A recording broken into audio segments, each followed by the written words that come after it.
যেখানে চারপাশে শুধু ধ্বংস আর শোক, প্রতিদিন মৃত্যুর মুখোমুখি হাজারো শিশু, সেই গাজার মাটিতেই ফুটে উঠল এক অন্যরকম দৃশ্য। ধ্বংসের ছায়া ছাপিয়ে আলোর এক নিঃশব্দ বিস্ফোরণ ঘটল শিশুদের কণ্ঠে, কোরআনের শব্দে। গাজার দক্ষিণে খান ইউনুস শহরের আল মাওয়াসি এলাকার আল বারাকা গ্রামে অনুষ্ঠিত হল এক ব্যতিক্রমধর্মী কোরআন তেলাওয়াত অনুষ্ঠান। এই অনুষ্ঠানে অংশ নেন ইসরায়েলি হামলায় বাবা হারানো 500 শিশু হাফেজ। বুক ভরা যন্ত্রণাকে শক্তিতে রূপ দিয়ে তারা পবিত্র কোরআনের শুরু থেকে শেষ পর্যন্ত তিলাওয়াত করে। একটানা কোরআন পাঠে পুরো এলাকায় নেমে আসে এক স্বর্গীয় আবহ। তাদের চোখে মুখে ফুটে ওঠে এক জ্বলজ্বলে দীপ্তি। এটি শুধু আলো নয়, আত্মবিশ্বাস আর ঈমানের প্রতিফলন।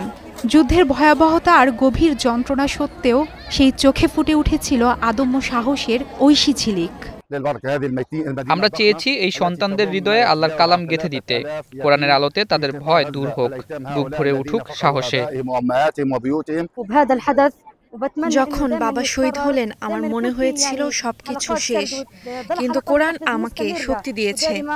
আমি জানি আল্লাহ আমাদের সাথে আছেন। আমি প্রতিদিন কোরআন তিলাওয়াত করি যেন বাবার রূহ শান্তি পায়।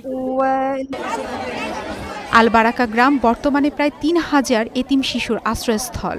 ইসরায়েলি গণহত্যা আর কঠোর অবরোধের কারণে সৃষ্ট দুর্ভিক্ষের মধ্যে ধর্মীয় শিক্ষা আর আত্মিক শক্তি এই শিশুদের একমাত্র আশ্রয়। 2023 সালের অক্টোবর থেকে গাজা ধীরে ধীরে রূপ নিয়েছে এক মৃত্যুপুরীতে। লাগাতার বিমান হামলা, ধ্বংসযজ্ঞ আর ইসরায়েলি বর্বরতায় প্রাণ হারিয়েছে প্রায় 65,000 নিরীহ ফিলিস্তিনি।